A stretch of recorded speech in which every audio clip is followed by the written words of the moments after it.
Assalamualaikum warahmatullahi wabarakatuh.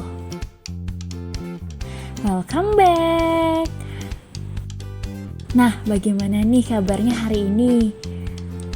Semoga selalu diberikan kesehatan ya. Yuk kita lanjutkan materi sebelumnya, yaitu mengenai mobilitas sosial. Nah, pada pertemuan kali ini kita akan membahas mengenai saluran-saluran mobilitas sosial. Tetap disimak ya.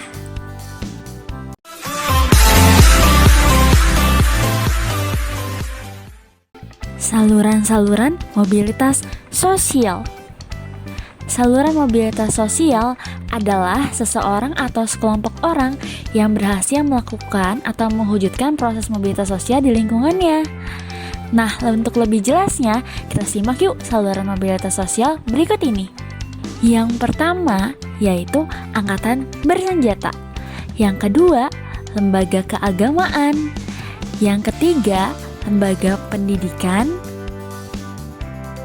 Yang keempat, organisasi-organisasi. Dan yang kelima, perkawinan. Agar lebih jelas, kita bahas satu persatu yuk.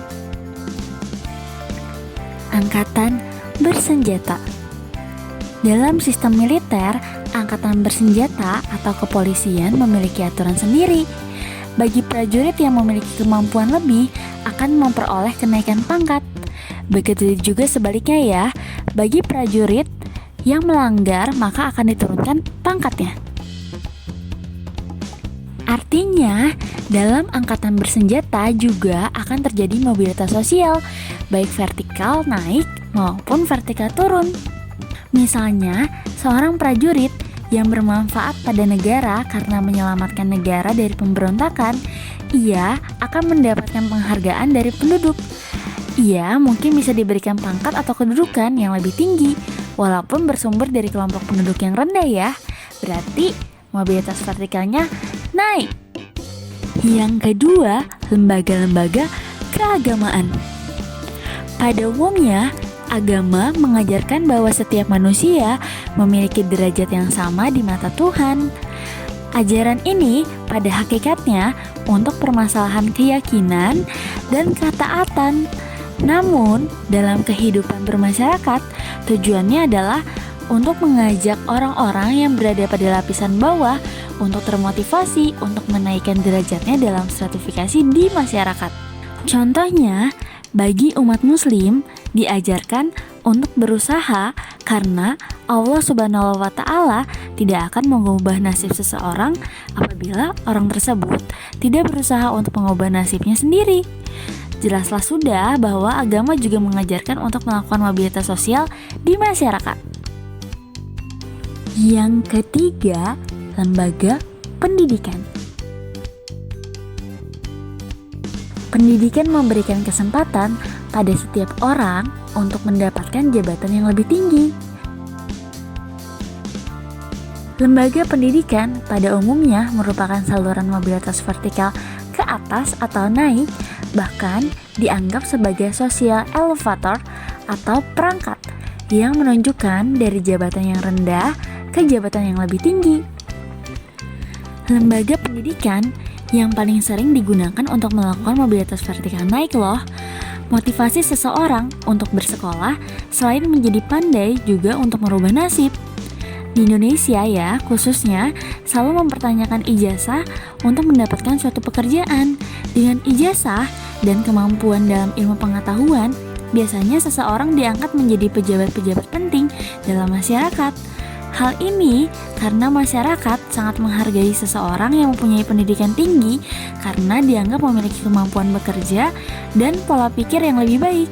Contohnya seperti pegawai negeri, dokter, guru, dan profesi lainnya. Contohnya, seorang anak dari keluarga yang tidak berada mengenyam sekolah hingga jenjang yang lebih tinggi. Setelah lulus, ia memiliki ilmu dan memakai ilmunya untuk bekerja sehingga ia sukses. Secara otomatis telah meningkat status sosialnya. Yang keempat, organisasi-organisasi. Di antaranya terdapat organisasi politik. Lalu, organisasi ekonomi, dan organisasi keahlian. Untuk lebih jelasnya kita bahas satu persatu ya. Organisasi politik. Seorang politikus yang sering berorasi di depan umum dengan mengatasnamakan partai membuat namanya terkenal sehingga keberadaannya lebih dihargai oleh masyarakat. Hal ini akan mempengaruhi status sosialnya. Selanjutnya, organisasi ekonomi. Organisasi ekonomi seperti perusahaan, koperasi, BUMN, dan lain-lain bisa meningkatkan tingkat pendapatan seseorang. Semakin tinggi prestasinya, maka semakin tinggi juga posisinya. Karena posisinya tinggi, dampaknya pendapatannya juga lebih. Karena pendapatannya lebih, dampaknya kekayaannya juga lebih ya. Dan karena kekayaannya lebih, dampaknya status sosialnya pun di penduduk meningkat atau naik. Selanjutnya, organisasi keahlian. Para profesional membentuk wadah untuk menampung aspirasi para anggotanya yang berprofesi sama. Misalnya, Ikatan Cendekiawan Muslim Indonesia atau ICMI, Ikatan Dokter Indonesia atau IDI, dan sebagainya. Lalu, saluran mobilitas sosial yang terakhir yaitu perkawinan. Sebuah perkawinan bisa menaikkan status seseorang. Seorang yang menikah dengan orang yang memiliki status terpandang akan dihormati karena pengaruh pasangannya. Tidak bisa dipungkiri di masyarakat, kadang ada yang melakukan perkawinan karena melihat harta seseorang. Hal ini sangat berkaitan dengan mobilitas sosial pada seseorang. Orang yang menikahi pria atau wanita yang kaya dianggap akan mengubah status sosialnya. Sehingga melalui perkawinan, mobilitas sosial vertikal naik sering terjadi.